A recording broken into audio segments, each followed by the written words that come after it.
what you want and why you want it, you almost always get into the receiving mode. You see, if it is true, and it is, that the energy flowing is the precursor to the manifestations occurring to you, then can you see how when you talk about what and why, rather than what you want and why you don't want that, and what you want and why you don't want that, and what you want and why you don't want that, as you just get that energy flowing. So if that's all you did in a deliberate, focused time, you've flowed enough energy that now law of attraction is going to bring you other things. And as you continue to understand, and we're going to say it right now and today in a way you've never heard us say it before, if you can get it that your work is to extend the flowing of the energy, period.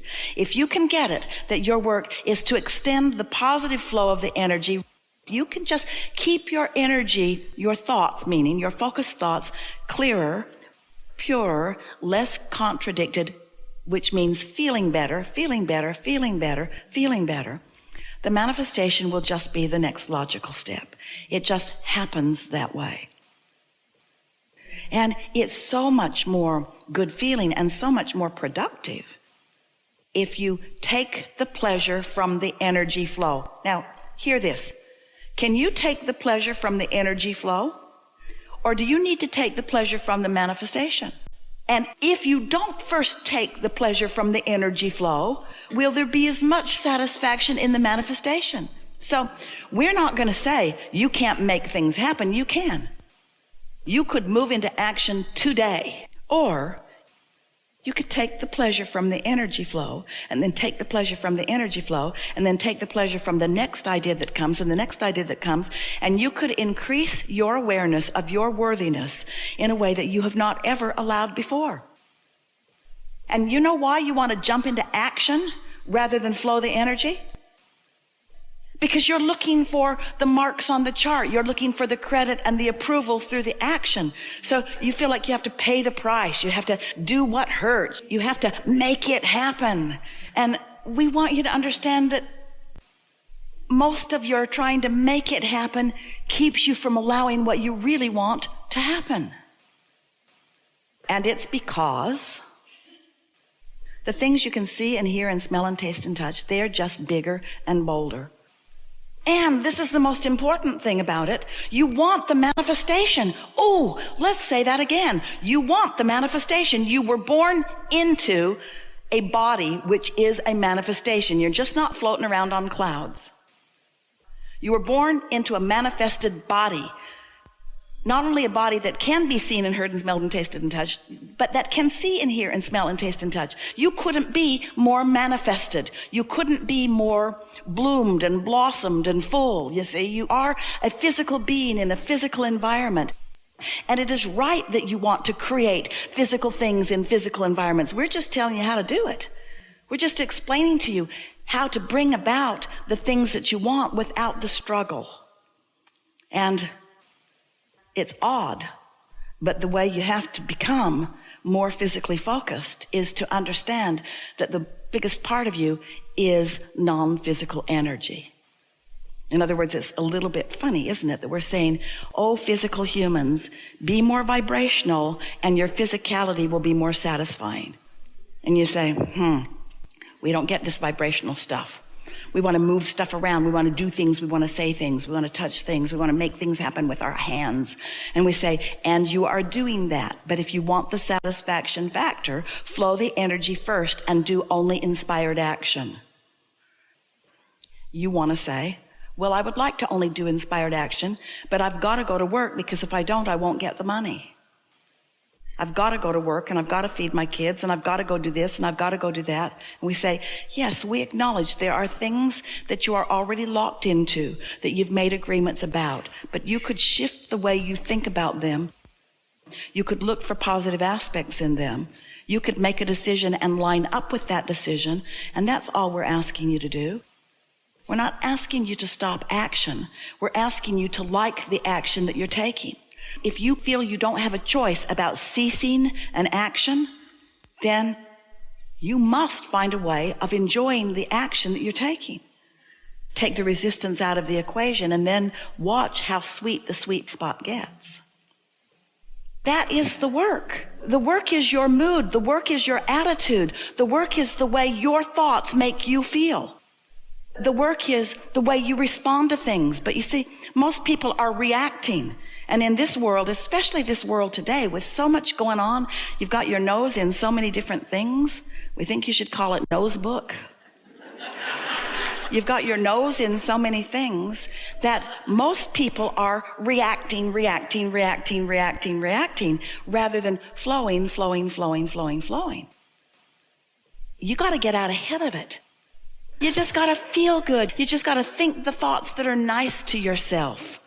Think the thoughts that are nice to others. Think the thoughts that your inner being is thinking, because your inner being's got it all lined up, ready for you to receive it, you see. Do you want to receive it, or do you want to do it the hard way? Do you want to say, shouldn't I struggle harder? Shouldn't I pay more of a price? Won't others be jealous if I'm just happy and get it and happy and get it and happy and get it? And we say, you didn't come to pay a price. You came to flow energy. And when you flow energy in two opposing directions, you pay a price. An unnecessary price that you don't have to pay. Because you're doing every bit of it to yourself with your contradictory thoughts. And you didn't mean to do it. It's just a habit to tell it like it is. Oh, but you know, if you're telling it like it is, what is can't change. It's like you're saying to the universe, I really want this, but this is how it is. But I'd like it to be different, but it's like this now. But I would like more money, but I don't have enough of it. And it'd be nice if we all had more money, but there's not enough money to go around. And I really don't like how it's going, and things should be better, and somebody should call somebody, and something needs to be done about it. And I'm getting really tired, and I don't like this struggle, and I guess I should try harder, and I guess I maybe better go to bed. But when you're thinking about what you want and the ideas are expanding within you, that's what that being tuned in, tapped in, turned on feels like. That's what inspiration is. That's what eagerness is. That's what happiness is. You know, when you plan something, when you think about something, when you plan your vacations, do you say, oh, we're going to go on vacation and we're going to hate it. And we're going to go to places that we've never been before, and we're going to be lost most of the time. We're going to spend money that we don't have. Or do you, at least when you think about vacations, do you try to focus upon things that will please you, you see? Clean up the energy. You can do it. Clean up your energy. Clean up your mouth. You can do it. You can say things that sound good. And if you begin saying things that sound good, after a little while, they'll start sounding normal. Say things that feel good to you when you say them. Think thoughts that feel good to you. So I don't know exactly where I'm going to be, but it's going to be really good, and I'm going to love every bit of it, and I'm going to love figuring it out. This is going to be really fun for the universe to show me what's in my vortex and what I really want. And I'll be able to feel it. I can do a gut check on it. I can tell. You see? We want to find a way to say to you that it's the creating that you came for, not the creation. But the creation must be part of the process for there to be any creating that goes. So it's just another way of saying that the joy is in the journey. It's not only in the manifestation. And so what we really want to say to you is that the more satisfaction that you're finding even before the manifestation, then the more you're milking this creation for more joy, and the more satisfaction you're going to feel when it manifests. We want to go back and revisit for a moment the analogy of Esther and her lions and horses, because so many of our physical friends really believe that it's the accomplishing of the manifestation that is necessary for feeling good. So when they hear a story like this about Esther, who can just pick out something that she wants and write a check for it, they have a hard time understanding why we think that this is an interesting story. Because they're still thinking, hey, if I could just write a check for something, then everything would be better for me, because in the having of it, in the absence of it, if I could just have what I think that I'm wanting, then I would feel better. And we want you to come with us on this journey of deliberate creation to understand that there are so many actions that you want to take. Making a phone call instead of chilling out. It's like writing the check. It's like trying to make the action do the work that can't be done before the energy has flowed. So it's a good process if you can find something that is pleasing to you to think about. Because when you focus upon it, because the work is already done in the vortex, and now you're doing the work of finding something pleasant to think about, so you're closing the gap.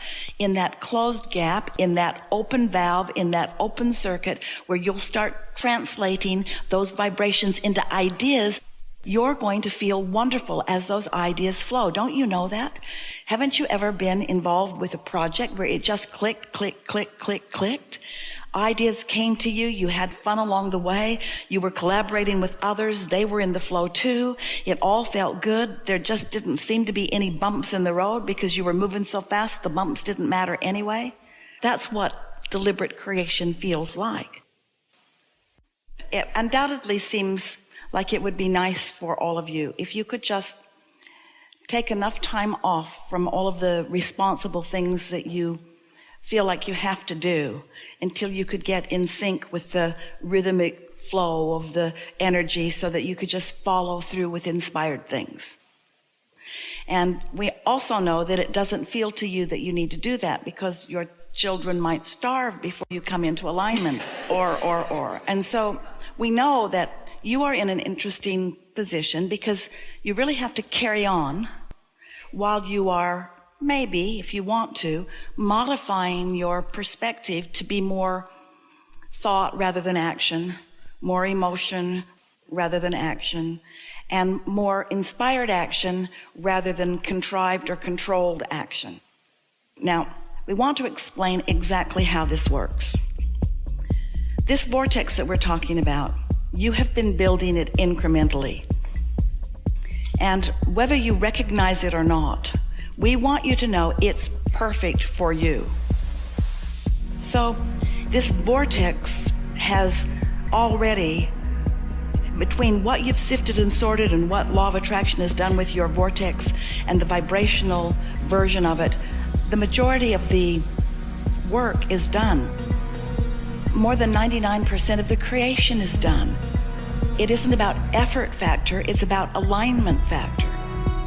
So if you can accept that it is already accomplished and that now you have the simple experience of just getting into a chilled place where the natural unfolding is for what you want to begin occurring to you, to begin appearing to you. It's like this, as it's gathering momentum and really gestating in the state of becoming. And you are feeling good mostly just because you want to and because you figure out what kind of thoughts help you feel good and what kind of thoughts don't, and you avoid those that don't and you focus on those that do. So you're feeling good often, which means you're closer and closer and more often in that receptive mode. And because you are, then an idea occurs to you. Oh, and often you say it's an idea of desire. Well, that desire didn't just start when you got the idea. It's been well underway. The fact that you got it means that it's really ready to come to fruition and you're ready to translate it into fruition. So when the idea occurs and you feel that exhilaration, what that means is you let that mature idea flow into your mind, and now manifestation is right around the corner. Really good.